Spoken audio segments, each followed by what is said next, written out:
Bom dia, me chamo Lidiane e agora vou estar fazendo uma breve introdução do que seria um parque nacional.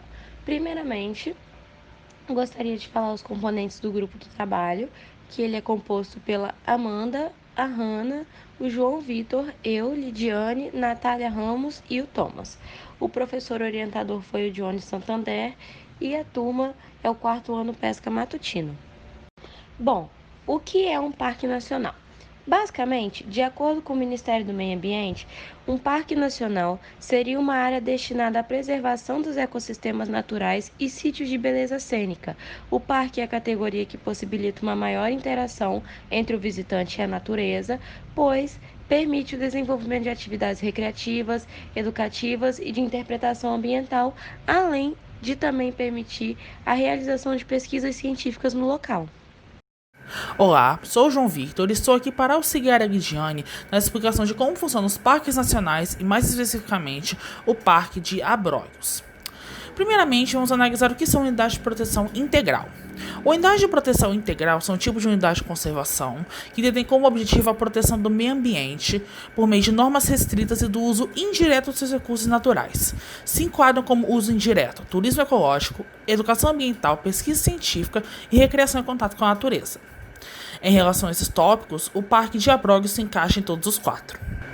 Como podemos ver neste quadro, a classe 2, que representa pesquisa científica, educação ambiental e visitação, abrange todos os parques nacionais e estaduais e reservas particulares do patrimônio natural, ou seja, é onde o Parque de Abrolhos está. Abrolhos é o primeiro parque nacional marinho criado no Brasil. Ele existe desde o ano de 1983, criado a partir do decreto de número 88.218. Conta aí com uma área de quase 90 mil hectares que é protegida por este parque.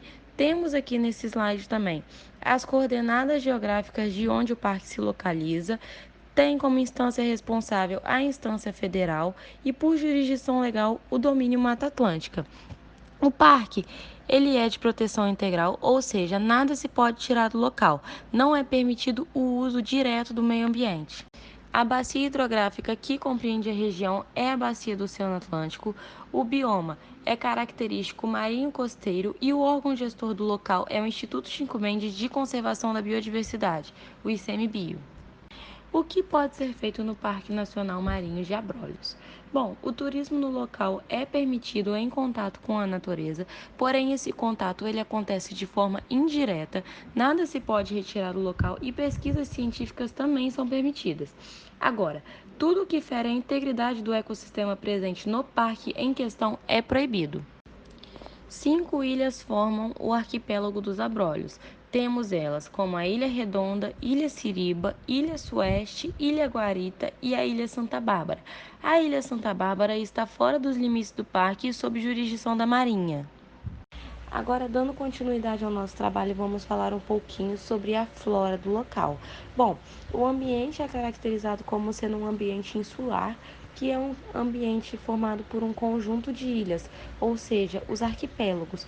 A vegetação do local é uma vegetação de pequeno porte, formada basicamente pelas gramíneas e as herbáceas. As herbáceas são plantas bem pequenininhas e as gramíneas podemos citar um exemplo das gramas verdes, que fazem parte da família das gramíneas. Temos também, além dessas duas, as espécies exóticas, que são espécies, seja de animais ou vegetais, que se instalam em locais onde não são naturalmente encontradas. É o caso dos coqueiros, que foram introduzidos por alguns moradores, mas isso ocorreu antes do local se tornar parque.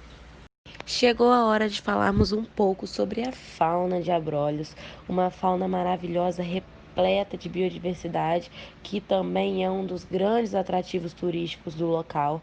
Bom, vivem ou passam por ali praticamente todas as espécies de peixe da costa brasileira, diversas espécies de aves, como o atobá pardo, fragata, garzina. Temos também muitas espécies de tartaruga, como as tartarugas de pente, tartaruga gigante, tartaruga de couro, tartaruga verde. Ali você pode encontrar inúmeras espécies de peixes, moluscos, corais e esponjas. Bom, é o local que abriga o maior conjunto de corais do Atlântico Sul. Isso é um dos principais atrativos turísticos, falando em relação ao mergulho. No âmbito da fauna terrestre, podemos destacar aí as aves, Atobás, Trinta-Reis, Fragata, Grazina e Benedito. Bom, as ilhas Seriba e Santa Bárbara possuem a maior colônia de atobás brancos. São aves endêmicas de abrolhos, e aves endêmicas são aquelas que ocorrem exclusivamente em uma determinada região geográfica. Além disso tudo que eu já falei, o Parque Nacional Marinho de Abrolhos é considerado um dos principais berçários de seres vivos do Brasil. Eles possuem águas claras e temperaturas amenas que favorecem a procriação. Então temos aí baleia jubarte e as tartarugas marinhas procurando o parque para se reproduzirem.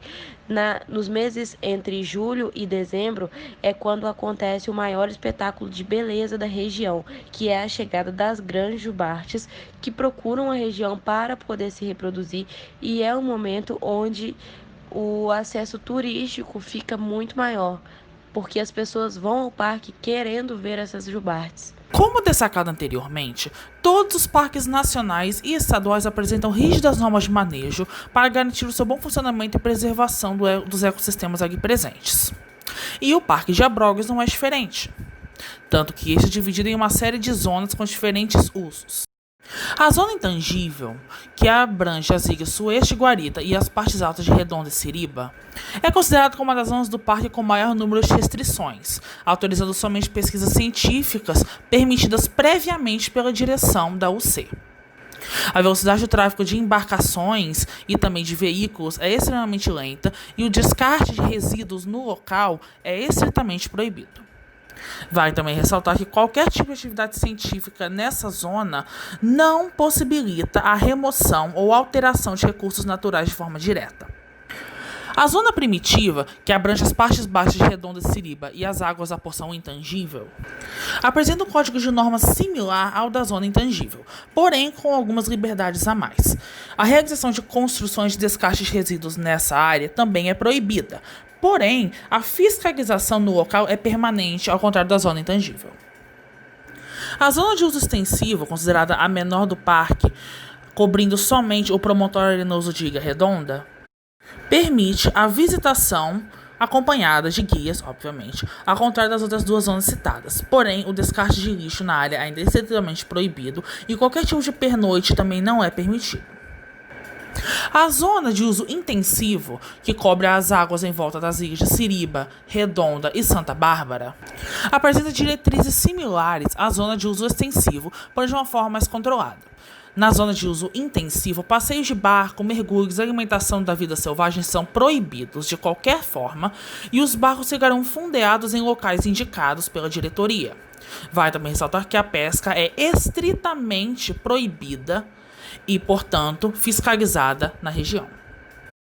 As zonas de uso histórico, que protegem os naufrágios de Ártemis, Rosalinda e Santa Catarina, além do farol afundado em Timbeba, volta suas diretrizes para a regulamentação de pesquisas arqueológicas, científicas e para a visitação de curiosos, sendo considerada como mais liberal do que as outras zonas citadas neste trabalho, pelo fato de permitir a fotografia, o mergulho e a contemplação das paisagens. A zona de recuperação do Parque Nacional Marinho dos Abrolhos, que corresponde à área destruída pelo graneleiro Golden Unity, é considerada como a zona com maior número de restrições em toda a OC. As únicas atividades permitidas no local são o monitoramento do desenvolvimento do ecossistema local e como ele está se recuperando dos danos causados pela ação antrópica, e também para pesquisas científicas relacionadas ao âmbito bioquímico do ambiente, para analisar de uma forma mais específica como cada componente do local está se recuperando e se desenvolvendo. Por último, as zonas de uso especial, destinadas à Ilha de Santa Bárbara, à sede do parque, ao centro de visitantes e os futuros PICs que serão instalados por todo o arquipélago, são as áreas onde residem as funções administrativas do parque e também para a análise do material recolhido pelo monitoramento e pesquisas científicas. Todavia, outras normas comuns às outras zonas também se aplicam nessas de uso especial, como o recolhimento constante de lixo, a penalização dos que descartam resíduos de forma indevida e a proibição da introdução de qualquer tipo de espécie, geneticamente modificada ou não, que não seja nativa àquele ambiente. Levando em consideração o número de regras que regem o funcionamento do Parque Nacional Marinho dos Abrolhos, não é surpresa para ninguém que também exijam um grande número de penalidades para estas. De acordo com o artigo número 16 do decreto número 6.514, de 22 de julho de 2008, as infrações cometidas pelas autorizadas serão analisadas e julgadas pelo chefe do parque, sendo aplicadas as seguintes penalidades: advertências, suspensões de autorização por 30 dias, suspensões de autorização por 120 dias e, por fim, a cassação definitiva da autorização e exclusão do cadastro e a multa nos termos do mesmo decreto já citado. As multas, especificamente, apresentam grandes variações de valores, podendo ir de apenas R$ 50 para violações administrativas de pequeno dano até R$ 1 milhão para a introdução de espécies geneticamente modificadas em áreas de conservação. Como uma forma de exemplificar a verdadeira importância do Parque de Abrolhos, vamos listar duas participações dessa reserva em programas de proteção ambiental. A primeira delas, como um posto avançado da Reserva de Biosfera da Mata Atlântica.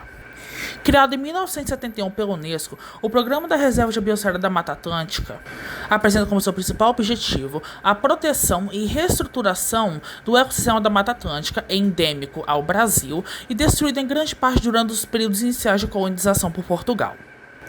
Postos avançados que pertencem a este programa têm como funções a divulgação de informações sobre a iniciativa para visitantes, a conservação acerca da biodiversidade pertencente à Mata Atlântica e o porquê ela deve ser defendida, a promoção do desenvolvimento sustentável e, por fim, a pesquisa científica, a educação e monitoramento do ecossistema local protegido e das suas espécies endêmicas. Voltamos agora para poder falar sobre o título de Sítio Ramsar que o Parque Nacional Marinho dos Abrolhos recebeu em 2 de fevereiro de 2010. Bom, primeiramente, o que é a Convenção Ramsar?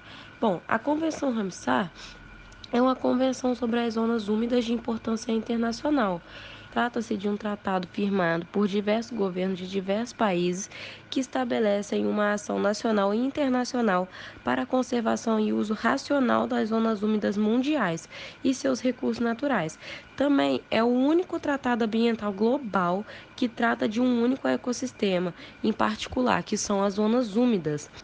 A conquista do título de Sítio Ramsar também é fruto dos esforços contínuos em prol da defesa da biodiversidade local, além de ser um merecido título pela manutenção da biodiversidade que o parque desempenha. Também representa um esforço conjunto entre o Ministério do Meio Ambiente e o Instituto Chico Mendes de Conservação da Biodiversidade, o Parque Nacional Marinho de Abrolhos, em conjunto com a ONG de Conservação Internacional.